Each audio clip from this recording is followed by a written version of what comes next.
we're back with another episode of the Lakers Fast Break Podcast. It's Lakerholics. It's Lakers weekend. It's Lakers-Celtics. It's Gerald Glasser coming right back at you here for the Lakers Fast Break, Pop Culture Cosmos, all that great stuff that we do. Please support us by liking and subscribing today to get the latest notifications on when we go live on the air with the great show that we always have here each and every day right here at the Lakers Fast Break. But it is the Lakerholics crew at Lakerholics.com. And I have here today a couple great guys indeed. They will do most of the talking. In fact, I'm going to be bowing out here in a few minutes, but I will be back before the end. But these guys they don't need me filling up the airspace. But here today to talk about the Lakers, what's going on with Luka, what's going on with all the good stuff that's out there, including Lakers versus Celtics. The storied rivalry will be reignited tonight. Of course, first man up, first man here. It is, of course, the number one most prolific Lakers writer that's out there on Lakerholics.com. A guy who I never got to stick the needle to when it came to AD and shooting three-pointers, but I will point out for the record, because I've been saying I was going to do it for weeks next time we spoke, that he left with a 29.8 3-point percentage. We'll just leave it at that. Please don't tell me that you want to see Vanderbilt shooting three-pointers instead. It is, of course, my friend. He's actually shooting them pretty well. It's surprising. Yes, but 28% all-time is not a good number. As I always said with AD, the averages will always come to a mean. It is my good friend, Mr. Laker Tom. Laker Tom, great to have you here. Your thoughts on the success so far for the Lakers, and then setting you up, guys, tonight for Lakers and Celtics. By the way, just to note to everyone, Jackson Hayes is been listed as downgraded to doubtful for tonight.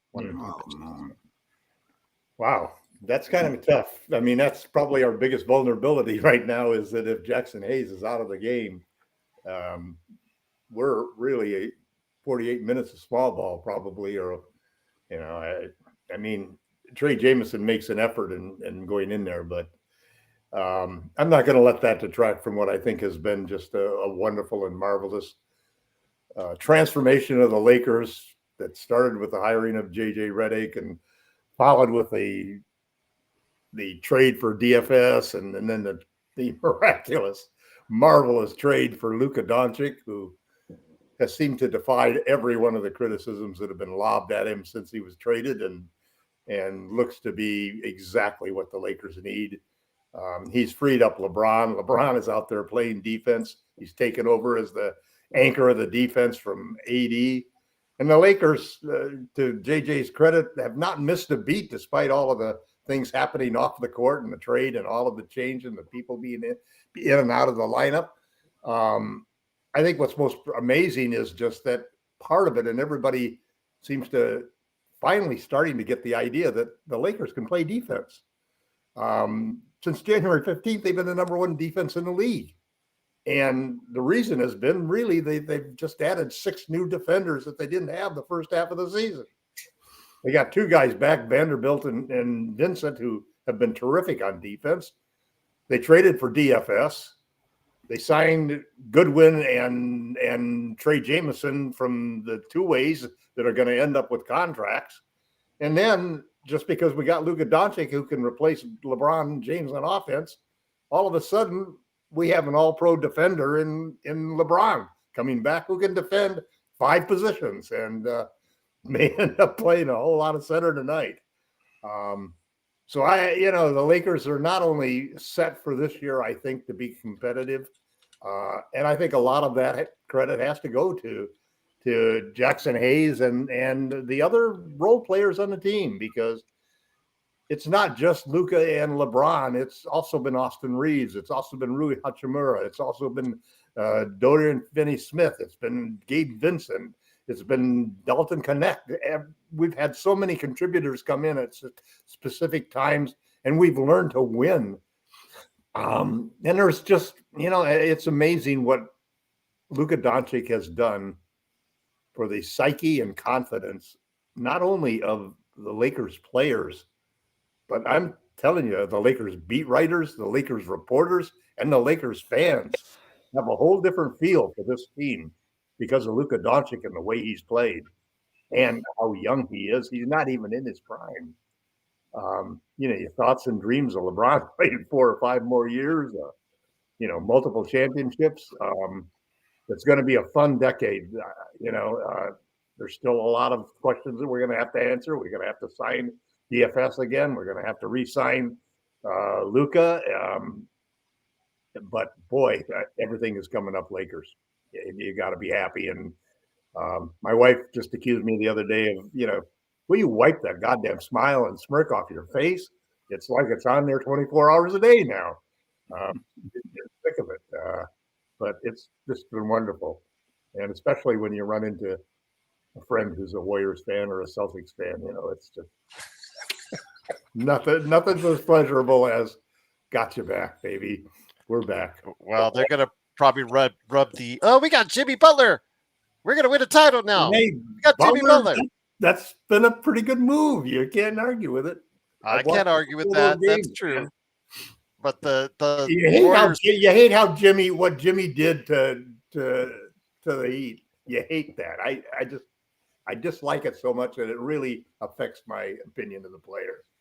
But I watched a couple of the Warriors games and he's been dynamite. I'm just going to say this. Warriors delusionalism is at an all-time high. They talk about Lakers delusionalism. Right. Warriors delusionalism is at an all-time high at this point. They're playing well. I give them all props in the world for that. But yeah, there's going to have to be something. Steph. It's also Steph, man. Yeah. I mean, yeah. It's kind of this reinvigoration that's happened with LeBron because of Luka coming aboard. And I've seen the same thing with the Warriors with Steph. Steph's got a step and jumping and a bouncing his step that he didn't have before Jimmy was there.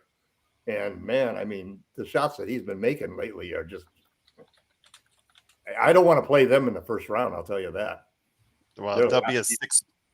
They're looking like they're going to be a 6 seed, but we're going to talk Lakers. Absolutely, indeed. It is, of course, Lakerholics Spotlight. Again, before I head out, and we'll be back to close out the show. I'm waiting for El Rob to join us here in a minute because he said he's on his way. But also here today is a great man indeed. He is our island Laker fan.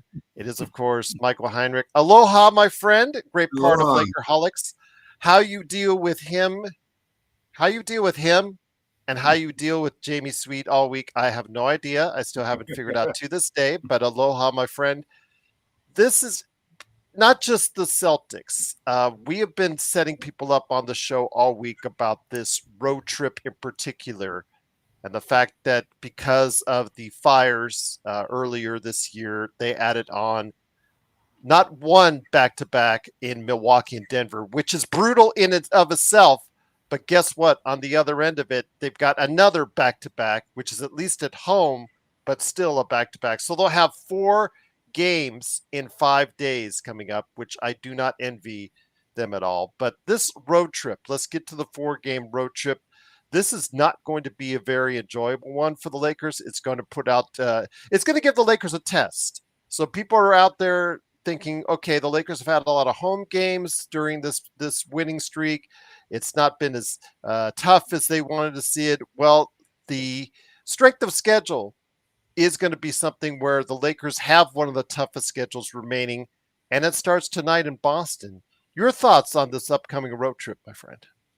Well, I would have felt a little bit better about today if Jackson was going to be playing or Rui, one of the two, I would have been, because, Rui bangs with anybody. So, they said questionable or they didn't say out. Doubtful. He is doubtful. That's better than questionable, I think.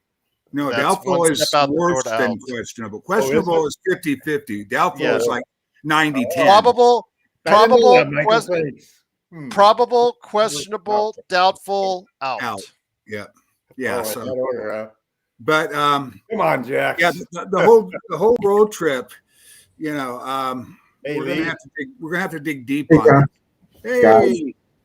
We're gonna have to dig deep on this road trip because it is one of the more brutal stretches of 4 games we're gonna have all year.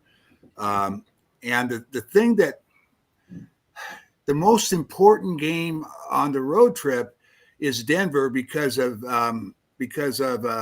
tiebreakers. Home court. And we're going to have them on the back end of after the Bucks. So that in itself, heck, if we could somehow pull off 2 wins, I'd rest everybody against the Bucks and just have them play, the Nuggets, because that is a much bigger game. But it's that this is the one area I was concerned with, and that is depth at the 5, and we'll be able to fix it this summer, but we want to win this year. Yeah. So Jackson, he can't be out very long. I mean, I was hard on him for a long time, all last year for the most part, and most of, at least the first half of this year. Suddenly he's learning how to play the game. He's rebounding now. There was games where he would play 15, 20 minutes and not get a board. Now he's rebounding. Or a block. Yeah, he's blocking shots now. He's got a lot of energy on the offensive end. He's catching lobs and all that kind of stuff. So we're going to miss him. Probably Trey will start, I would imagine. I can't see them. I can't see them bringing in Lynn. We got to go small, right? Well, oh man. In a sense, Trey is kind of small. Trey? He can bang. He can use his 6 fouls on Porzingis. The thing about Porzingis is you can get physical with that guy and throw him off his game. Max Christie threw him off his game. Right. So that's going to be the key. But man, they've got it's going to be different than it is against the Nuggets or any of the other teams with talented big men, because of all of the weapons they have around those big men on Boston. So we're not going to be able to double and triple the center like we could with Jokic. So it's going to be tough. But the mark about this team is they're winning games where they shouldn't have even won. They should not have won that Knicks game. Plain and simple. They should not have won that Knicks game. But really great teams win games they shouldn't win. And we pulled that off. So we'll see. Maybe we'll win another game that we shouldn't tonight. I think it's going to be tough. But the one thing that always cracks me up is that people are saying, well, in the playoffs, teams are going to adjust to the Lakers. Yeah, how are you going to adjust with your center rotation? What are you going to do? Other teams are going to have to adjust to us, especially when we get Rui back. You've got 2 of the greatest playmakers of all time, and Austin Reeves is right up there as well. And Rui's a 3-level scorer. You got 4 guys. You can't double Luka. You can't double LeBron all night long because you got other guys that are going to, kill you if you do. So it'll be an interesting game. It might be a game we have to outscore them as opposed to holding them down. We might have to score 125 to win this game. We have guys that can do that. So we'll see. Once again, it is Lakerholics Spotlight, part of a Lakers weekend here at the Lakers Fast Break. It is Gerald Glassford here only for a couple minutes more, but I will be back to close out the show. It is, of course, Laker Tom, Michael Heinrich, and my good friend indeed. It is, of course, Mr. L. Rob. L. Rob, great to have you here. God forgive me. I'm going to let Tom mediate the rest of the show for the most part until I get back upon my return. So the capable hands of Tom. This is not his first rodeo. Tom started out with me back in 2019. He was one of my first guests. So there you go. Good to see you. And it's good to be with you guys. So. Yeah, absolutely. L. Rob, great to have you here. Want to know your thoughts on exactly what's gone on.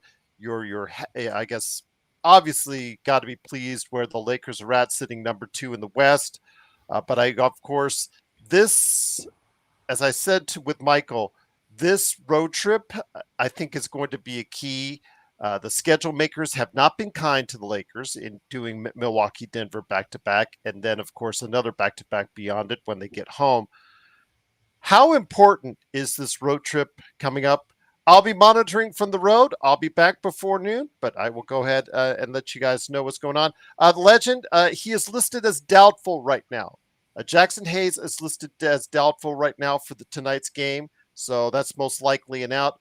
But your thoughts, Rob? Please let us know, again, your thoughts on the Lakers, how they've been doing, and your thoughts on what they'll be doing tonight and for this road trip. Yeah. So obviously ecstatic about the way they have been playing. I mean, really, what was it, 8-2? They were 8-2 pre Luka trade. Then they won the first 3 games when he had joined the team but didn't play. So they were 11-2 before he even played. That, I mean, the Lakers were on a roll, and they've 9-2 since he's played. So yeah, I mean, we keep waiting for the next shoe to drop, even when pre-Luka, for see if this was real. And at some point, they always say, you take a quarter of the season to see what your team is. So it's been a quarter of the season that they've been 20-4. So and number 1 defense at the same time. So it is real. It is real. Just I was very skeptical of JJ Redick, but he has proven to be a dynamite coach. He has proven that defense, that he cares about defense. That was the concern. And I mean, you got to give credit to the other guys too, though. When you have a full deck, it's easier to play as opposed to playing with one hand tied behind your back. Now you have a real Gabe that you didn't have last year. Now you have Vanderbilt that you didn't have last year. So you have those defensive, those energy guys that you need to really win. And and then you throw in a few other guys that they've added. It's impressive. Without Jackson, though, I mean, you do need some big guys. So that's that. Yeah, if he can't go tonight or and on this road trip at all, man, I don't even want to see what that looks like. I'm not so sure about that. Yeah, you can beat Brooklyn. I mean, you can beat Brooklyn, and but you. Well, let's look at what if you look. You're not going. If he doesn't play, the chances of you beating Boston, Boston that's ready for you, as opposed to a Boston that's they rested almost the entire starting lineup last game. Yeah. I mean, Boston is ready, right. So that is a very tall order. When you got Luka and LeBron, yes, you have a chance. Here's the thing. If you guys look back at who we've stopped with our defense and who has not been able to be stopped with our defense, and it's kind of interesting because when I look at it, we've been able to stop everybody except 2 guys, and one of them was Zion. We trying to double Zion and keep him away from where he wants to be is we weren't able to do that, which is one of the reasons we went into the game intending to shoot 53s because they're the worst 3-point defense in the league. But the other guy too that we really had trouble with. Who do you think is the other guy? Brunson. Brunson's burned us. Yeah. The thing about it though is this. Here's him. It's not the only way we stopped him, man. Yeah. Here's what you do though. I mean, sometimes you let the stars get theirs. Yep. Let a guy get theirs, but then stop everybody else, and that's what we did against the Pels, and that's what we did against the Knicks. Yeah, we deliberately have chosen guys that we're going to let shoot threes. And we've chosen basically that, hey, you want to kill us from 2, even if you're Brunson, we're going to let you kill us from 2 because we don't want you shooting threes, and we don't want you to the rim. That's the thing about the beauty of this defense. This defensive run of ours started the game after AD went down. Right. There's been no AD during this entire streak, and that tells you a lot. I mean, we had Max for a little bit, and he was playing great, but we had no AD, and but we were better. Yeah. Oh no. Yeah. Crazy, Absolutely. as crazy as it sounds. That's what makes this streak so impressive, and it's a big enough sample size now that it's not a fluke. How many games is that? How many games are we talking? 24 games since January. that we've been the number one defense. But no, but AD was in some of those games. I mean, No, games, he went down. He went down I think it's January 13 15th against since he was 76ers. how many games has it been without AD? 11, so it's 11 without him. 24. 24 we've been number one, but half of that was with AD and half Yeah, of it was Some of that, Michael. Some of that was AD was in some of those games. Yeah, I gotta look at that because Well, here's the thing about it, which is interesting. I remember, and I was really pissed when I heard it because I wanted a second center. But I remember rumors coming out that there was a faction of the Lakers front office that wanted to load up on more wings because they wanted to do. See, here's the thing about everybody's missing what's the most important thing about the Lakers' new defense, and that is that it's designed to protect Austin Reeves and Luka Doncic from being switch hunted. Because if you try to switch on us, we are going to attack you. We're going to trap you. We're going to rotate, and we're going to then swarm with all of these wings and the long. We've got 6 guys in the lineup who are plus defenders of the 10 rotation players. We got 6 guys of those 10 rotation players whose length is over 7 feet. So what happens is we want to prevent guys from attacking our defense, attacking our players. And so what you do is you just, when they attack, we double. We trap them, we ice them, we hedge them. We're not going to let him pick on the guy. He's not going to leave a guy on an island like Ham did all year long. And that's perfect for trying to create an offense that wants to play at a faster pace and wants to take turnovers and turn them into easy fast break points.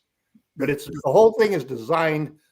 Mostly teams only do this in the playoffs. You don't see them do it in the regular season.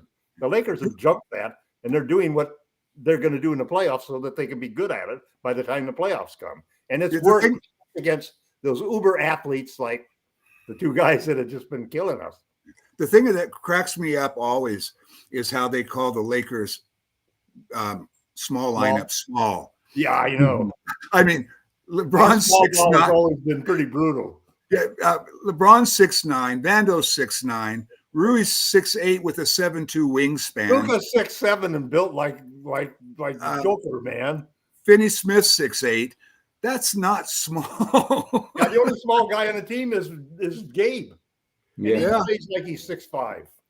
Yeah. So it always cracks me up when they say, "Oh yeah, that lineup's small." No, it's not small.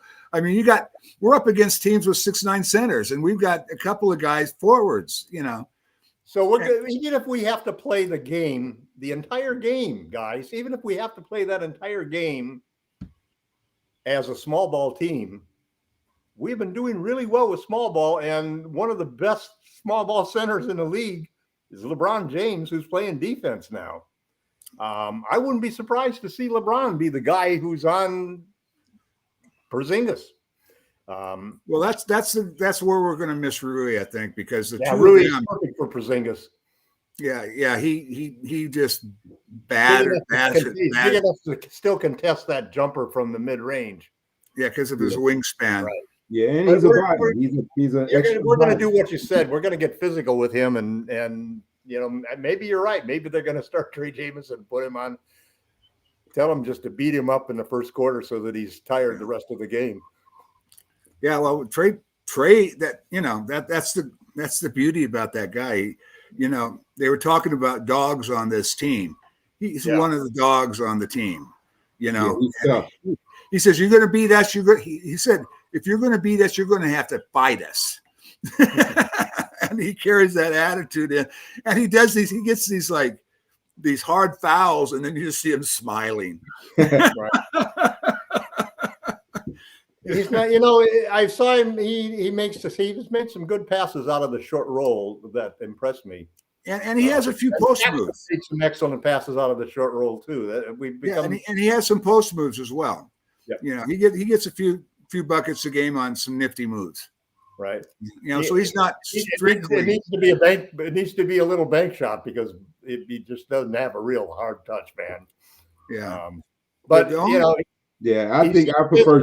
minutes. He's playing serviceable minutes that helps.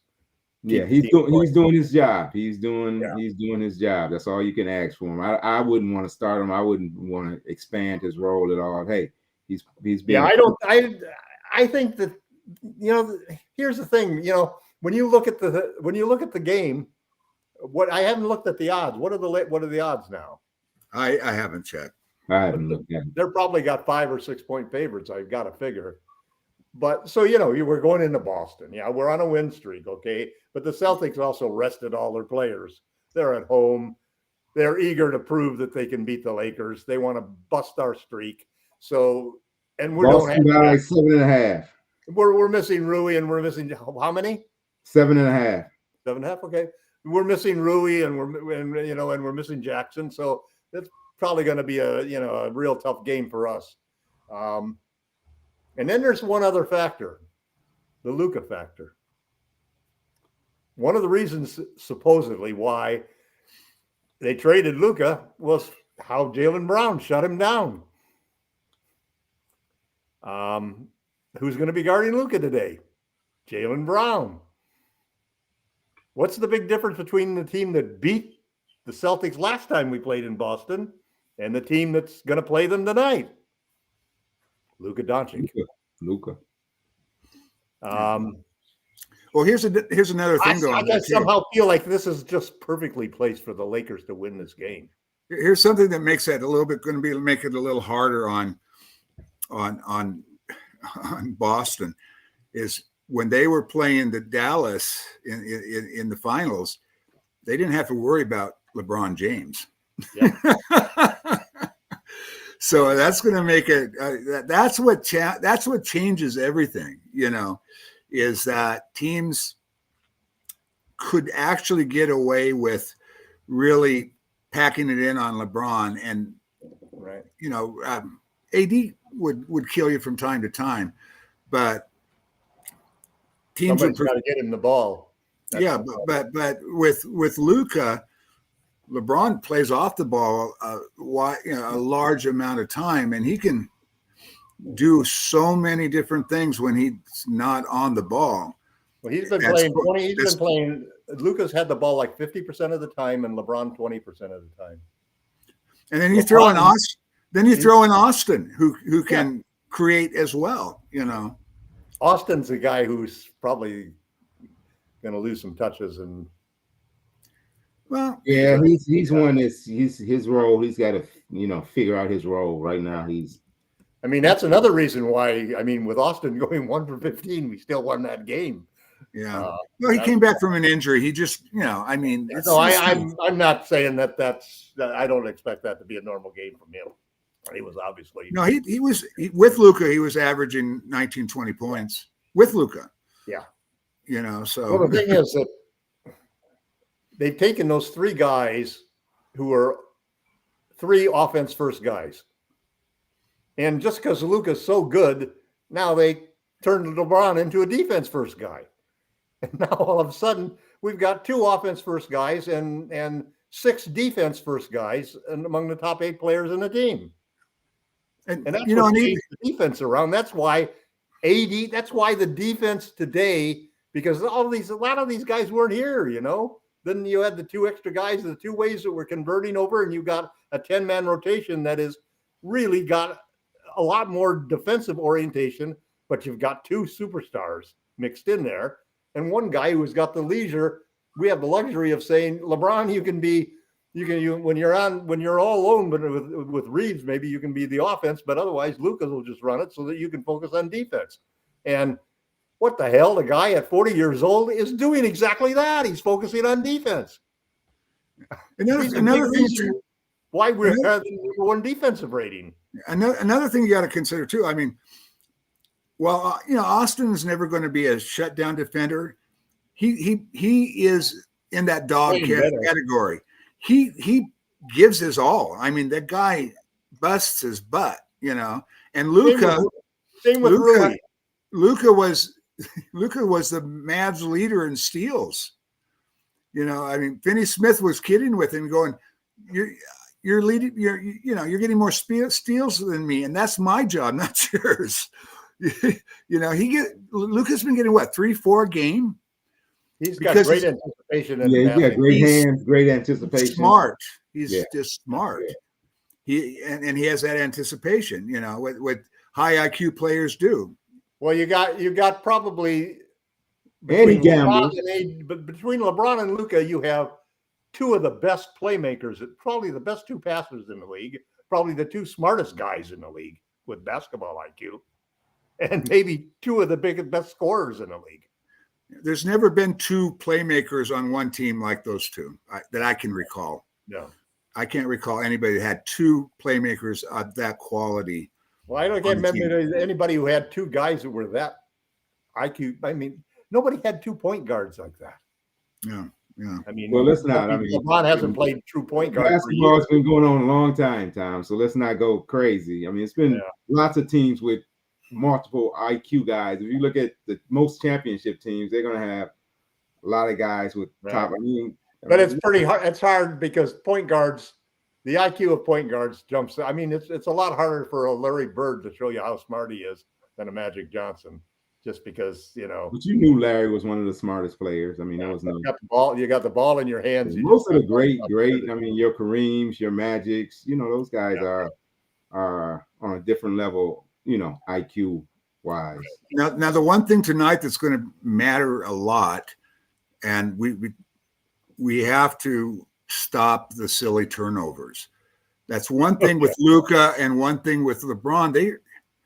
They try to make passes. They try to make these passes that have like 10% chance of getting through. You can't have one without the other though, Michael. Those type of guys I know, but you have to.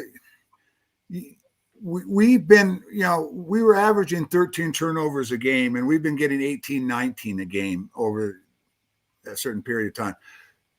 I'd never mind a turnover when it's a good defensive play. I mind turnovers when you go to pass and then you try to stop it and you lose it, like LeBron's done a couple of times, or just completely throwing the ball away. Going up in the air and not knowing, that everything gets some of the lob attempts with three guys surrounding Jackson or whoever, you don't do those. Please just don't do those.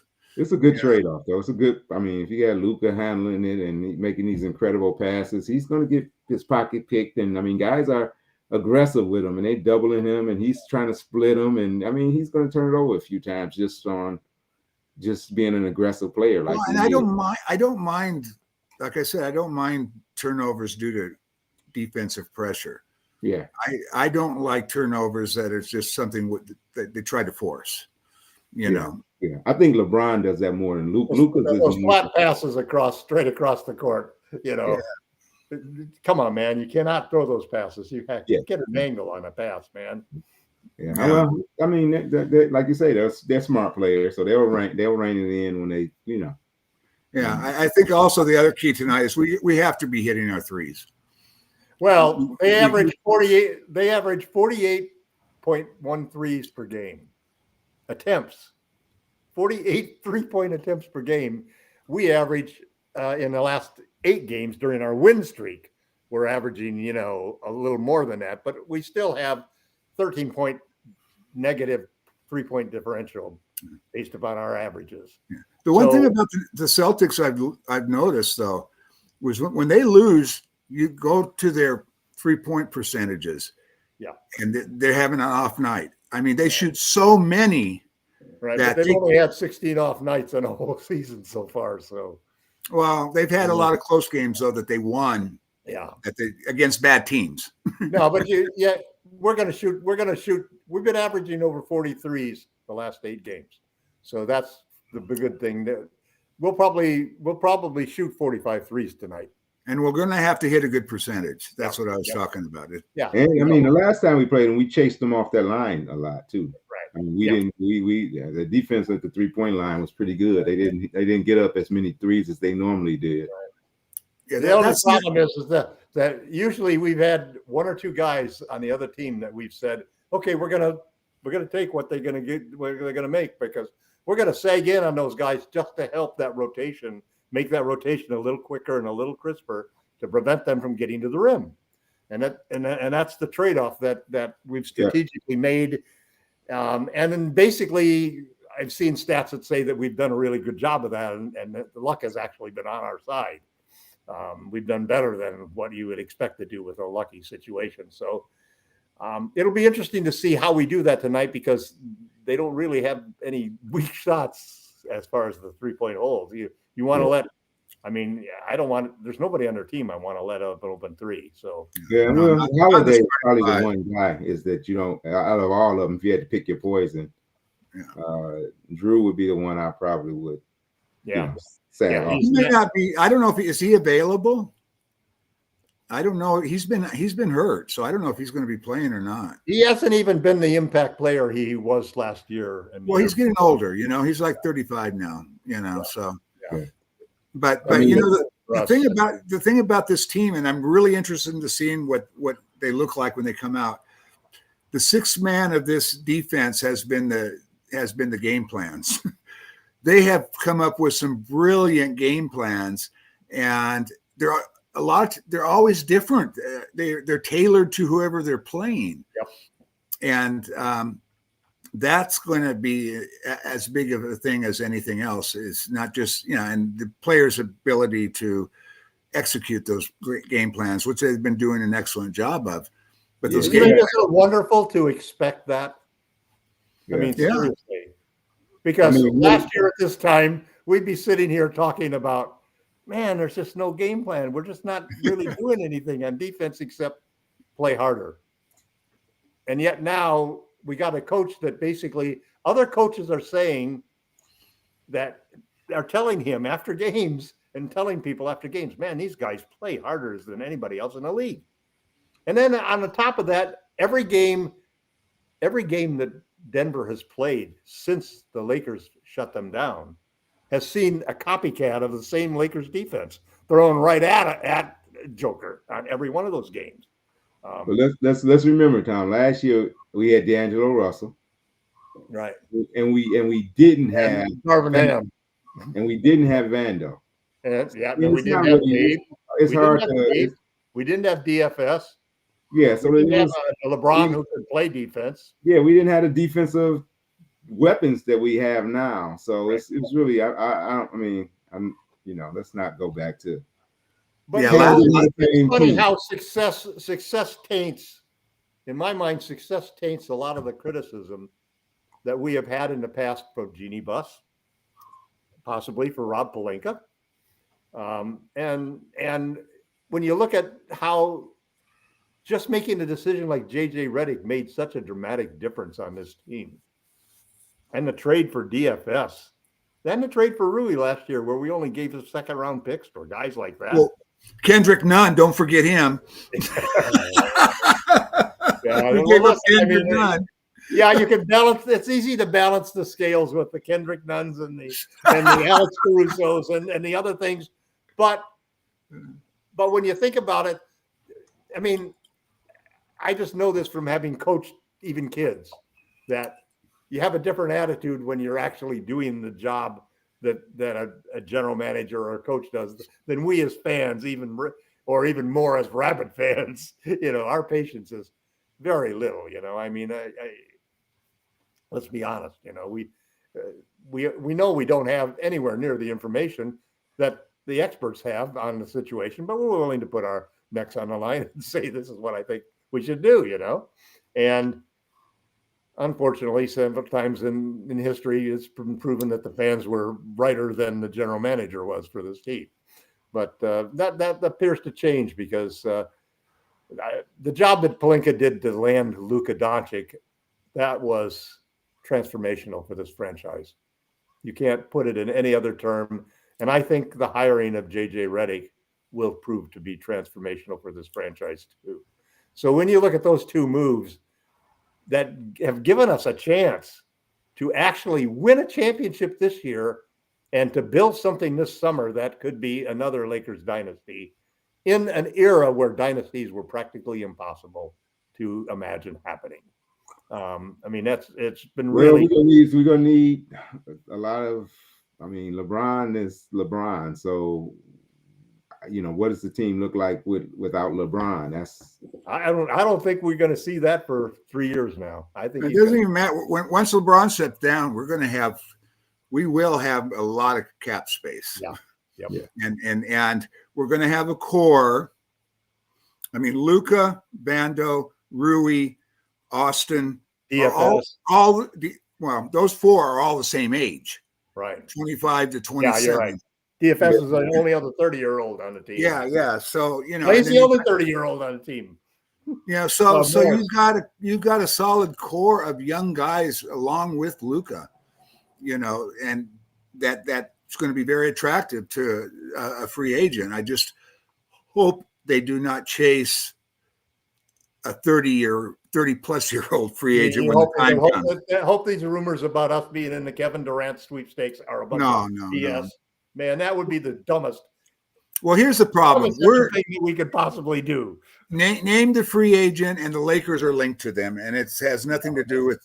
That's just because the writers need something to write about. Yeah, Lakers, and put Lakers in the headline. You get more clicks. You get more. We're going to sign Kyrie and KD next year. Oh God, that would be terrible. So, are you guys at all concerned about? I mean, we talk about Boston 3-point shooting prowess, but somebody like Jaylen Brown, who's a 32% 3-point shooter, he wants to attack. He wants to get to the rack. So if we can get him selling for contested threes, of course, not just wide open looks, that's actually, I think, in the Lakers' benefit as opposed to having. We've done that. That's consistently been part of our strategy, is to pick somebody on the other team that we're going to cheat on. Yeah. Yeah. One thing I flashed back to questionable about tonight. He's questionable. I flashed back to Vando last year against the Celtics. He destroyed the Celtics in that first half.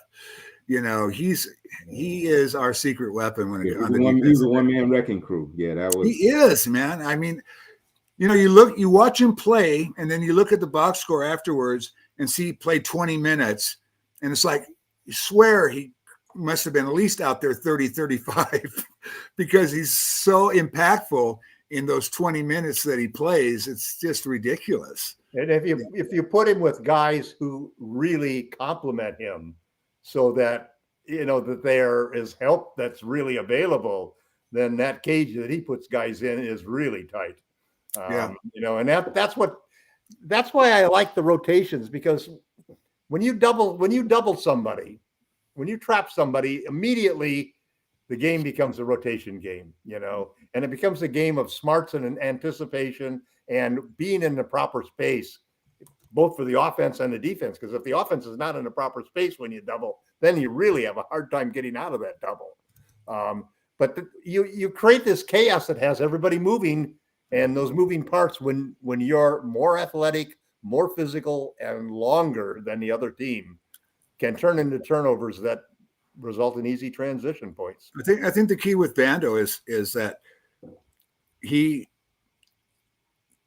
is so good at recovering after he blitzes or doubles and then getting back to his guy. He is so quick and fast that he'll blitz somebody and then get back into position for his guy. Yeah. And that is an incredible skill. Well, what really impressed me with him this year since he came back has been his offensive rebounding. I mean, I never saw that kind of, like, he's made several rebounds that I thought were LeBron-esque, where one hand would grab something out of the sky and yank it down, in a crowd, that were really impressive. And he's given us a lot of second opportunities, not just rebounding itself, but tap outs. Tap outs. He does a lot of tap outs. Yep. And that's funny too, because everybody looked at the 80s situation and thought that they're not going to rebound as well. Well, we have rebounded as well. Yeah, and part of that too is that I never understood that because Luke was also a good rebounder too.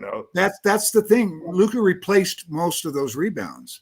Yeah. I think Luka averages around 8, AD averaged around 12. Right. And Luka was replacing D'Lo, who hardly ever rebounded. Right. Yeah. Yeah, and then by all of that small ball stuff gives you.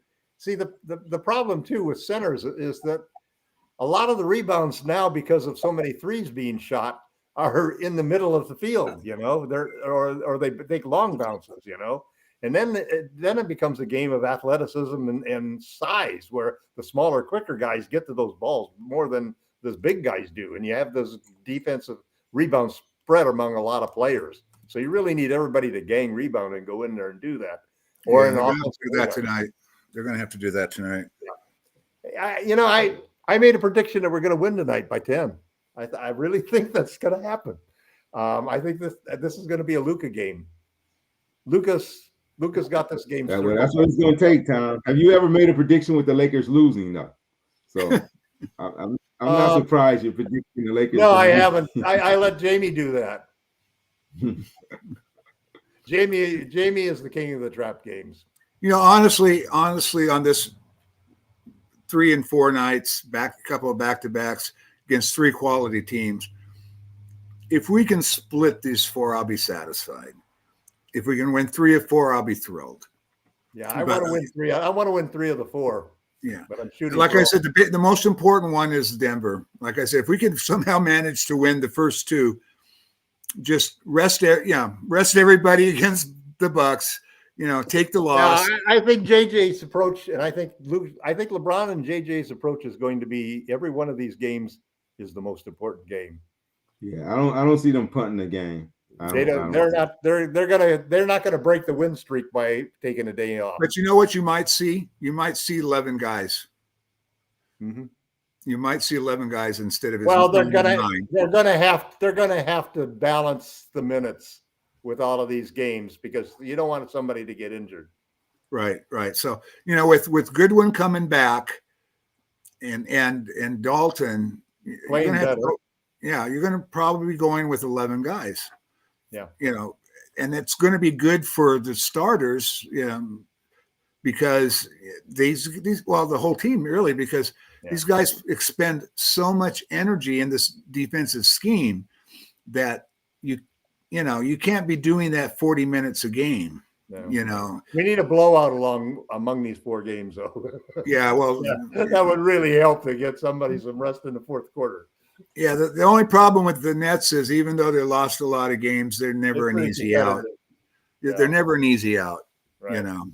Yeah, and the Lakers are coming to town. That's their Super Bowl. So plus, you know what? The Nets have what I call a tanking rotation sometimes, where they won't pull their best players, but their best players will play 15 minutes. Because you're not supposed to just pull your guys because you get in trouble if you do that. Yeah. So they play their young guys a lot. And their whole thing now is tanking, and it's a combination of tanking, but showing a couple of players that they would like to get a good draft. They like to pick up a draft pick for and trade this summer. So who's the best at that is Utah. Oh yeah, they've lost so many games, and they've got good players. They've got some good players. Danny understands that you want somebody for the fans to root for, and you want to showcase something to trade. Because you've got these commercials every day. But we have these young guys who are going to play more, as much or more than the good guys. And Laurie has a hangnail, so he's going to have to sit today. I wonder if they're going to end up. I wonder what Ainge is going to do with that team. That's an interesting move to hire him as the general manager of the team, and he obviously must have gotten some monster deal, or some equity situation to have left Boston to go there to Utah. Well, he's a Mormon. Yeah. Right. That was the. I think he did it for God and religion. Well, just because I think he moved to Utah. I mean, he's a Mormon.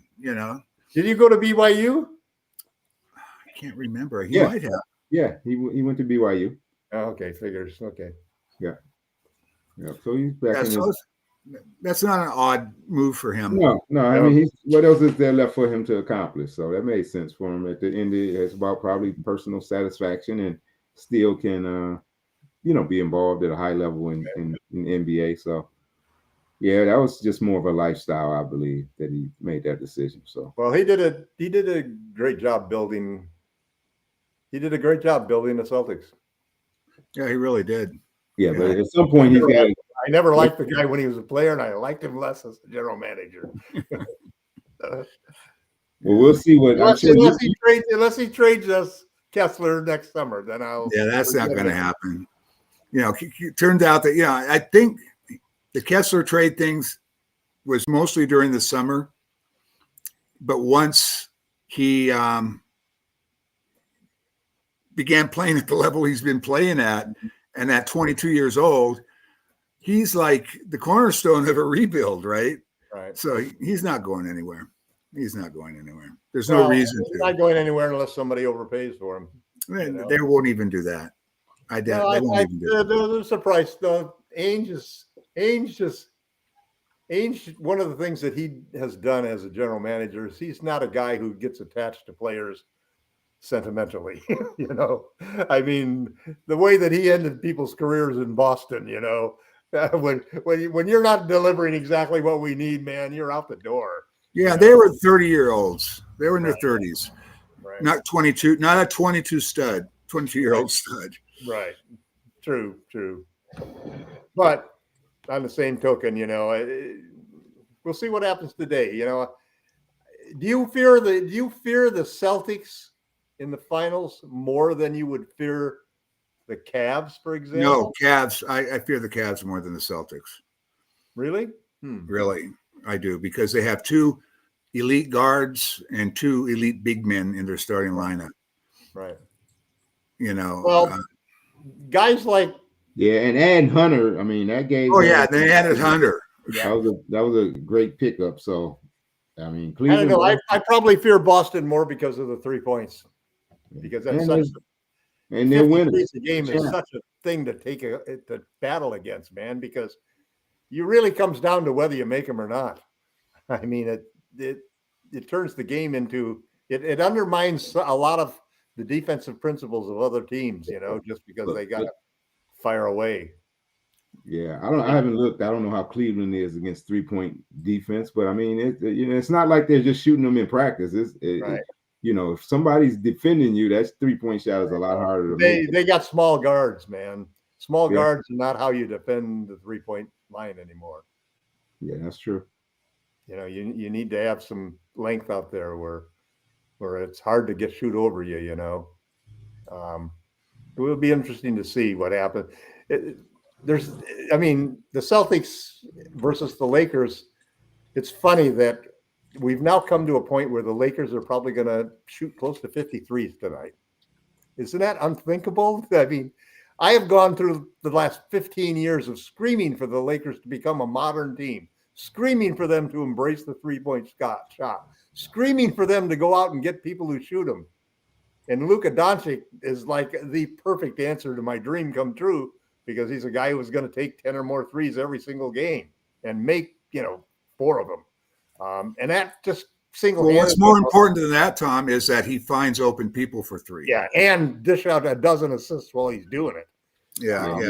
And it's the quality. It's the quality of your 3-point attempts too. So just gas. I mean, that's why Bando's been hitting his. He's shooting at like almost close to a 40% clip. Right. It's because it's target practice. He's sitting in the corner, and the closest guy to him is in the key.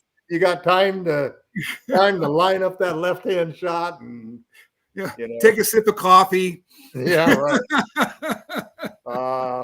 It's just like when they throw you the ball in the corner and there's 1 second left. Everybody loves those kind of shots because you can't think about them. Yeah, you miss when you think. Yep, that's true. It's anybody who's played the game knows when you get hot, the basket really does seem bigger. You're not thinking about it. When you're not hot, when you're cold, that damn basket seems so small.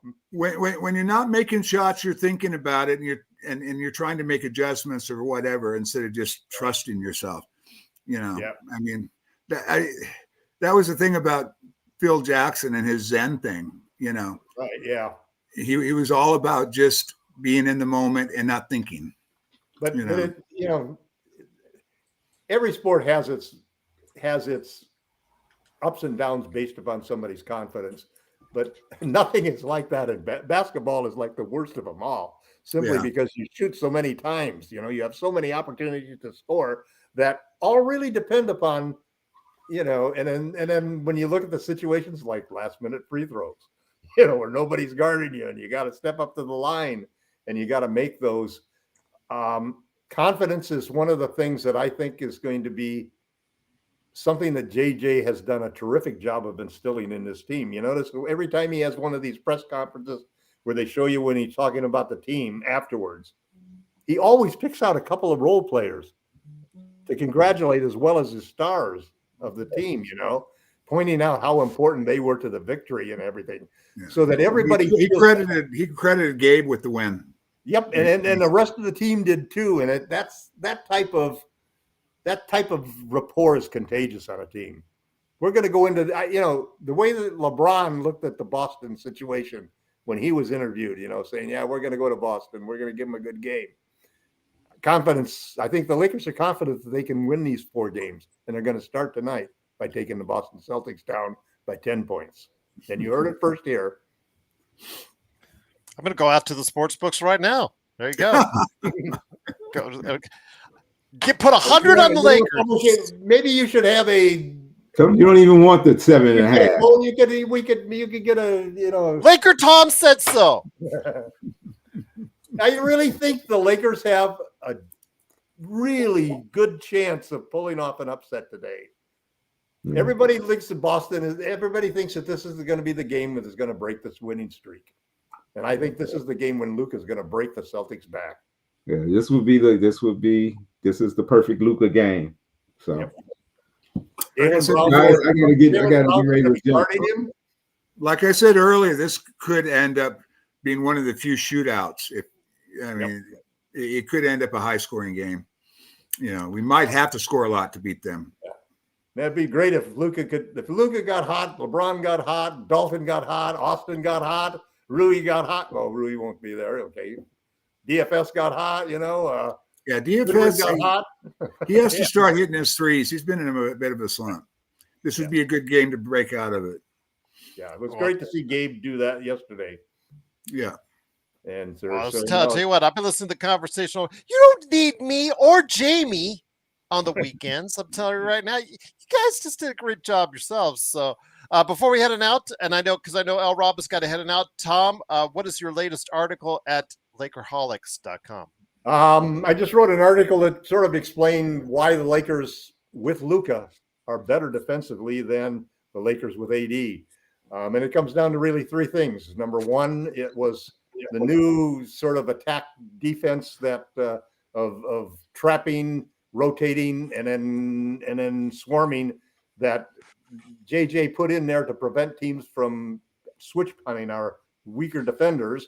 And then secondly, it was the addition of 6 new defenders that we didn't have last year, that we didn't have for the first part of the season, which included Bando and Vincent, who were injured, included DFS, who we had to trade for, included Goodwin and Jameson that we signed as 2-way contracts. And then last but not least, it included LeBron James switching over from being an offense first player to a defense first player.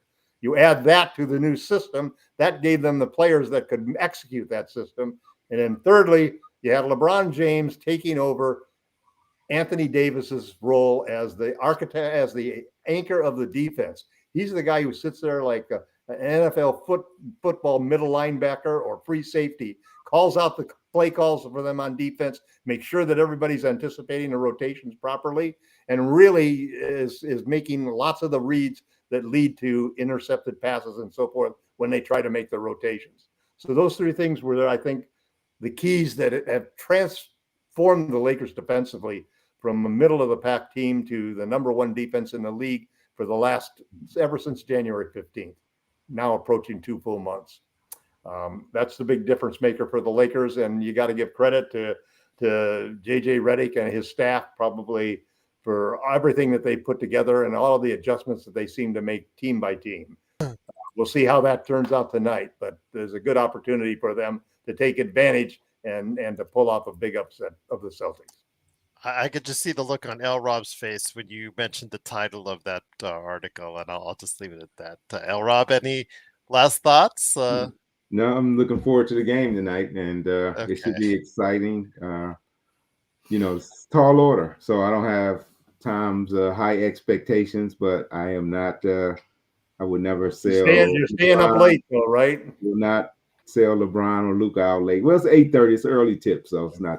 Yeah, that works out too. So perfect. Yeah, we like it and in Michael, California because we got something to do after the game. Okay.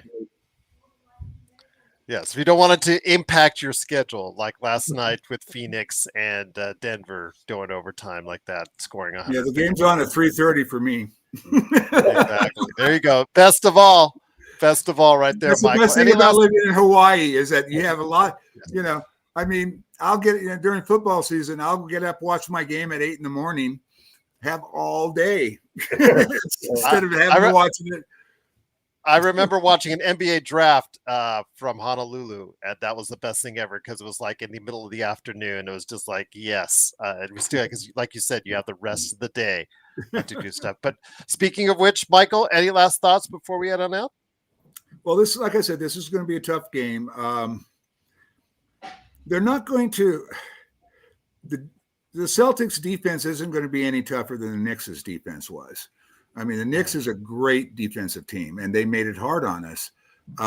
So that's why I think we'll score a little bit more because, first of all, we missed a lot of open shots the last game. It wasn't necessarily the Knicks defense that was causing us some the problems. I don't see Austin repeating what he did in the last game. He was rusty coming off an injury. But it's going to be a tough environment, especially without Jackson. I know, he only plays 24 minutes a game, but for the last several weeks, he's been giving a lot of effort and production in those limited minutes. So it's going to be tough. I think we can win it. I don't know if I think we can win it by 10, but I'll take 1 point even. That's not a problem. It would set up the rest of the road trip to be really productive if we could pull it off. I'll tell you what, though, there's no better place to go for all your information as far as the Lakers and opinions from Laker Tom, Jamie Sweet, L. Rob when he stops on by, and Michael Heinrich when he tries to battle between Laker Tom and Jamie Sweet. It is, of course, Lakerholics.com. They've got a great community that hopefully you will want to be a part of. And again, the best thing about it is that it's all free. You just go there and just interact.